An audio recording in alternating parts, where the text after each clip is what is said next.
Welcome back, everyone. It's John, Wade Boggs fan. Well, today I have a contest response video for Rick Vintage Oddball cards. He is doing a contest to celebrate reaching 800 subscribers. Actually, I believe he's over 800 now. Congratulations, Rick. I really enjoy your videos, your content, the cards that you show off, your knowledge of those cards. It's no wonder that you have reached and now surpassed 800 subscribers. So congratulations. And Rick is also very generous. He's running another contest, this time again for 800 subscribers. And what he wants us to do in this video response is to show off some of our oddball cards. The only problem for me with that is, being a player collector and of Wade Boggs, probably the majority of the cards that I have from the 1980s, maybe into the early 1990s, most of them could be considered oddball cards. He's had very limited, basic cards from Tops and Score and so on, Upper Deck, but a ton of oddball stuff. And that's sort of what I like to collect, stuff you don't see too often. So my video could be like over an hour if I showed them all off. So I'm not going to do that. But I did pick out a decent handful of ones that I thought were interesting and maybe true oddball-ish type cards. Some of them have some common themes that I'll point out to you as well. And I also found some non-Wade Boggs cards that would be considered oddball. The only problem that I have with your contest, Rick, is that I've been watching some of the other response videos. And man, there have been some really cool oddball cards shown. And, I have a focus right now of Wade Boggs and graded vintage cards.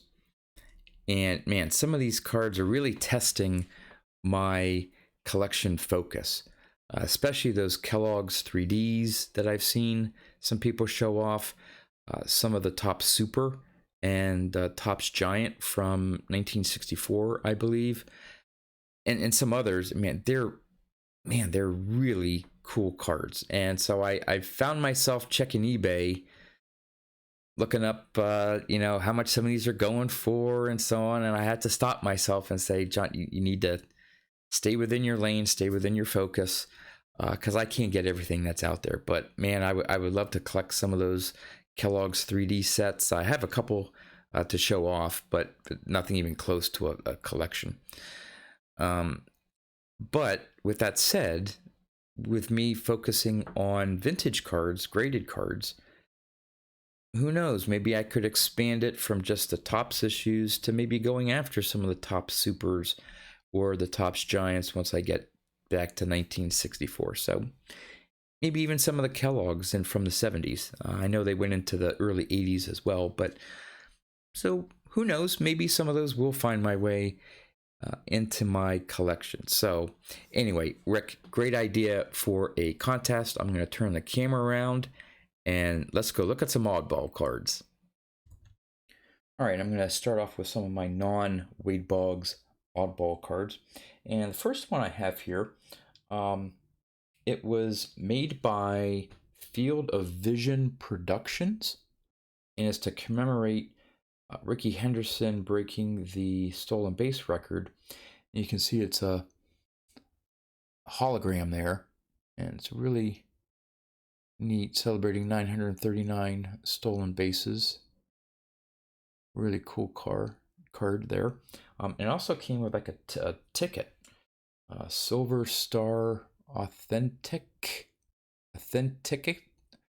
Rickey Henderson Premier Edition Tribute 2, serial numbered. So I don't know if they made, well, they probably made at least 150,000 of these. So there's not rare by any means, but just a different card there, celebrating Rickey Henderson.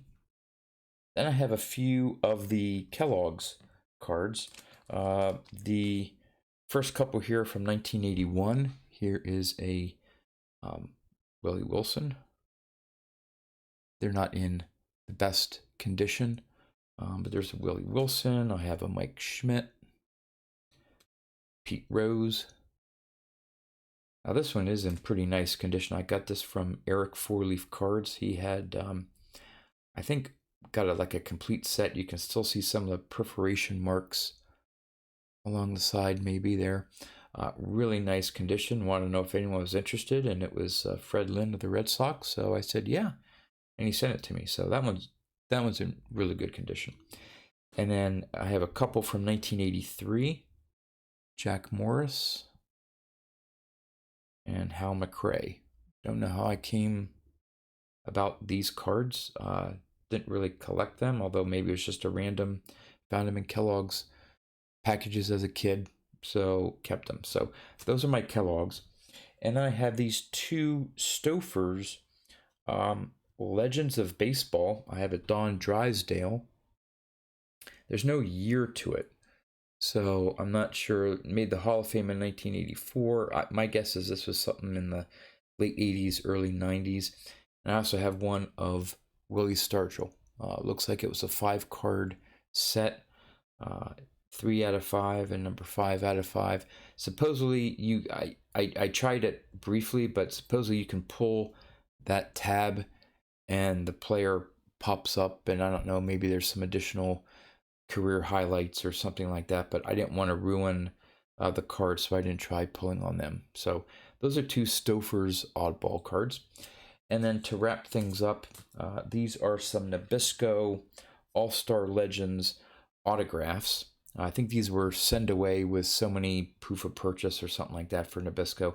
I've shown these off for some other videos, but I have a Jim Palmer autograph, Frank Robinson, Duke Snider,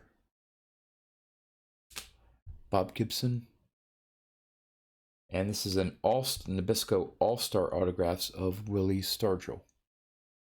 So those are, again, maybe not all my oddball cards that are not Wade Boggs, but that's just some of them I found. All right, getting on to my Wade Boggs oddball cards. I picked mainly most of them from the 80s. Like I said, I have some from the 90s, but I did pick one out that I thought was interesting from 1999. But we'll start in order here. The first one is 1983 KG Glossy from Wade's rookie year. I mean, technically his rookie year is 82, but 1983, and it's a blank back.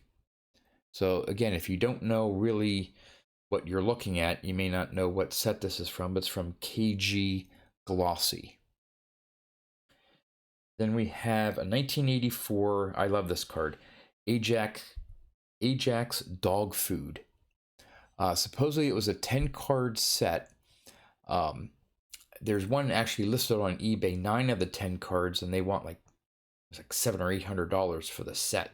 It's blank back, and I guess there is a Darryl Strawberry error card where is the 10th card. I don't know. It's either an error in the picture or something. But so these are a legit. This isn't like just someone creating this card like an art card. I guess it was part of Ajax Dog Food at some point back in 1984.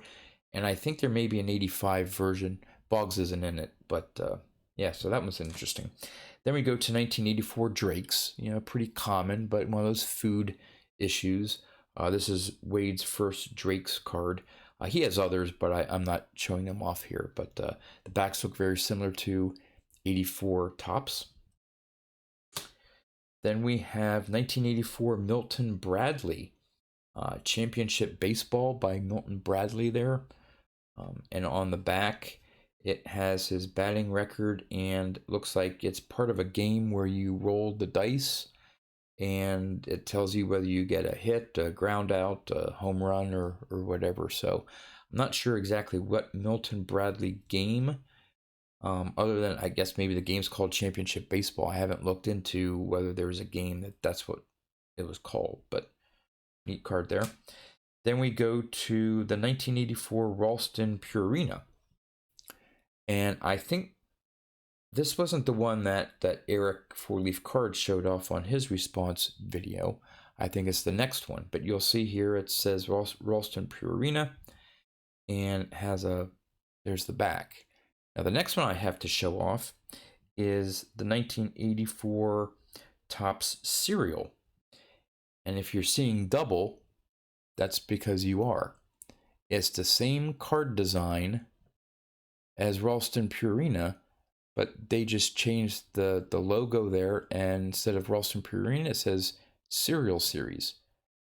So same front, first annual collector's edition, number 11 of 33. And the back is almost similar. You know, it's a little bit different on the top there and on the bottom, but it's pretty much the same in the middle there. So it's interesting that there are two different oddball cards, but Topps pretty much used the same design for them. Moving on, we have 1984 Topps Rubdowns. So these are either tattoos or things you can rub. If you put it on a surface, I think, and rub it down, it'll stick to that surface. It features Wade Boggs, Keith Hernandez, and Rick Dempsey of the Orioles. So that's in pretty good condition for they're pretty thin. And there's the back of it. So there's that. Then we go to 1986 Burger King. Now, I think there was maybe another one in the 80s of Burger King that I have, but what's interesting about this one, and I'll take it out of the holder here quick, is I don't just have the single panel, but if you open up the tabs here, and of course you can get a crust sandwich for 99 cents. There's the inside of the card, and it also has Juan Samuel attached to it as well. And so there's the inside. Please present this coupon before ordering. So I have the entire panel there that was given out at Burger King, and not just the Boggs part of it. So that's interesting as well. Then we go down to a 1986 Franklin glove tag. So these were on Franklin baseball gloves, sold back in 1986, and it featured Wade Boggs on it. And Franklin Sports Industries, Stoughton, Massachusetts, printed in Taiwan. So there's a glove tag. Then we go to 1986 General Mills booklet. Now this was a it may be hard to tell because looks like it was hand cut on both sides. So it was a booklet of like either 8 or 10 that just folded up, and this one was hand cut from that sort of multi-card booklet. But these are hard to find. This year is hard to find for 86. I think there's an 87 version. You can find that easier. But this 86 General Mills with Jim Rice on the other side is really hard to find. Ricky Henderson, I think, is part of this as well, part of this one panel or booklet. And so a lot of collectors want that Ricky Henderson. So there's that. Then we're going into a couple Meadow Gold. This is from the milk carton from 1986. You can see a little bit of staining there, but if you look on the inside, you can actually see the inside fold of the milk carton. So this was just cut out, hand cut from that milk carton. Then there's another Meadow Gold, also from 1986, and this is called the Stat Back. So it looks like there's some perforation there on the side, maybe even the top. So I'm not sure whether this came attached on the outside of some Meadow Gold milk, but there is some more stats and insight on Wade Boggs. There's that. Then we go to another food issue, Quaker granola. And it has somewhat of at first I thought it was the same design as well as the Ralston Purina and Top Cereal from 84, but it is a different picture from 86. But somewhat similar design on the back. Tops, with some of these food issues, didn't get too creative. They like to use very similar either backgrounds or front designs in those cards. Then we go to 1986 True Value Superstars Collector Series. Now, some of these you notice with like the Quaker granola will have the logo because it was produced by Topps. I'm not sure who produced this. Looks like MSA, so they didn't have a team license, so that's why you'll see some of these without the logos, sort of like what Panini has to deal with now. But there's the back to that. Now here's one. It is Boardwalk and Baseball. So what's interesting about this is the normal card, and there's the back. So it was produced by Boardwalk and Baseball, and with a contract with Topps Chewing Gum. So this has the, well, in this picture it doesn't have his logo, but I believe would have had the Boston logo or the Red Sox on his jersey, but not in this picture. But the reason why I picked this one out is there is a somewhat rare variation that I also have without the slash mark between the B and the B. So there were some printed for whatever reason, either the printing plate or whatever went through without the slash, and they wanted the slash. So this is much more common with the slash, but the non-slash variation is a bit harder to find. The backs are the same. Just a few more here. Here is another Ralston Purina. And the reason why I picked this one out is there's also a variation that I have. So it has Ralston Purina Company, and the main thing here it says 1987 Collector's Edition. All right, so there's the back, and it has sort of like a grayish back. Well, they also, so this came within the Ralston Purina product. Okay, these aren't hand cut, so it's not part of the packaging, but I'm sure it was found inside. They also produced an uncut sheet of these, and this is what that looks like. Now, if you notice, the front is exactly the same, except it doesn't have the 1987 collector's edition to it. Okay, and the back is more of a cream colored back. So while this is fairly common to find, these from an uncut sheet, so you notice here the PSA label says HC for hand cut. I want to say that this may be, I did a contest video, someone wanted to, I think it was Pepino Man, wanted to show off your highest pop card and your lowest pop card. I think this one may, even though it's just a 9, I think it may be a pop 1 or maybe of 2 with none higher, just because not many people are probably interested in grading these types of cards. But so they're not super rare, but much harder to find than the base one. So now we have from 1988 Action Packed Test. It's listed as a test. I don't know if it actually made it into a product. You see several cards of this Action Pack Test. That's what the back looks like. It almost looks like a back of a 1988 scorecard. So I don't know if they were in league with Score. Said copyright 87, of course.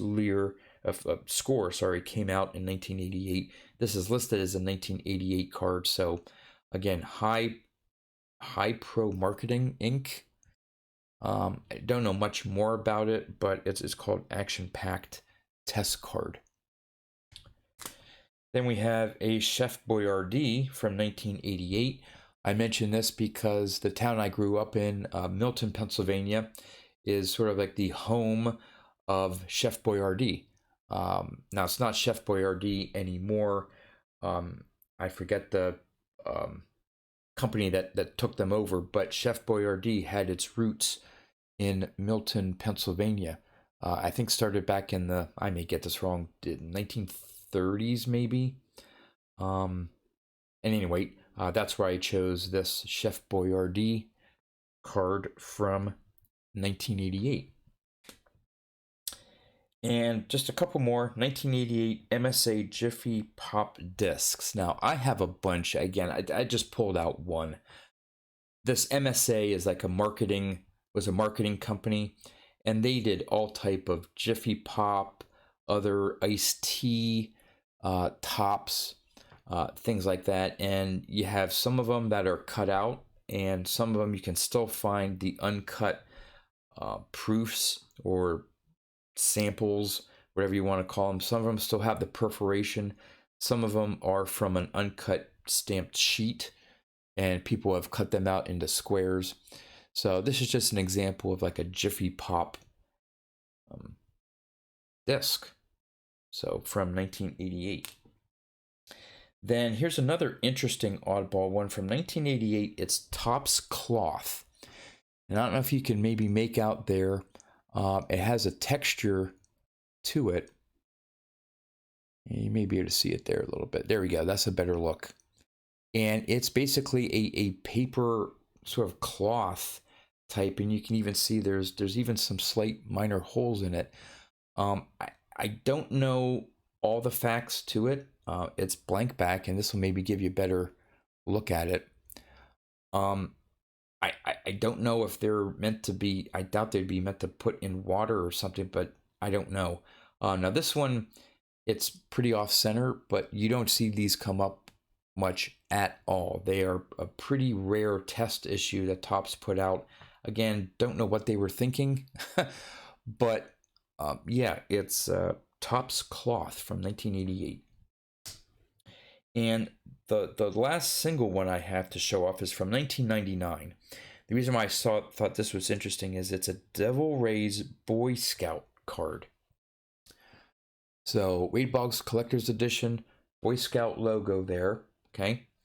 And what I found interesting is there's some stats. Now it may be hard to see, but down at the bottom, it says, only boys who are members of the Boy Scouts of America and are in good standing are eligible for this commemorative BSA, Boy Scouts of America, Collector's Edition baseball card.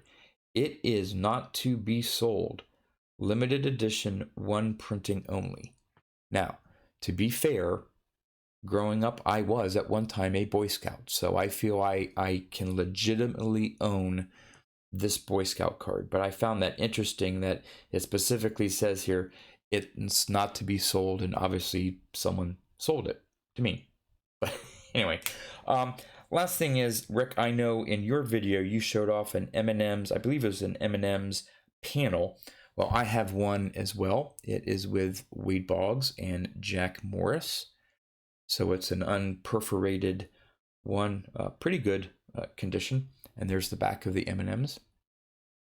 And then finally, a Kraft Dinners Home Plate Heroes uncut panel of 2, showing off Wade Boggs and Ryan Sandberg. And those are blank backs. So those are my oddball cards. Hope you enjoyed. Rick, I will put a link if for some reason you're not already following Rick's channel. I'll put a link down in the description. If you're not, you definitely need to check him out. Wonderful channel. Rick, again, congratulations on 800 subs. In no time now, I'm sure you'll get to 1,000. So good luck. Again, keep putting out that great content and enjoy your channel. That's all I have. Thanks for watching. I'll see you next time.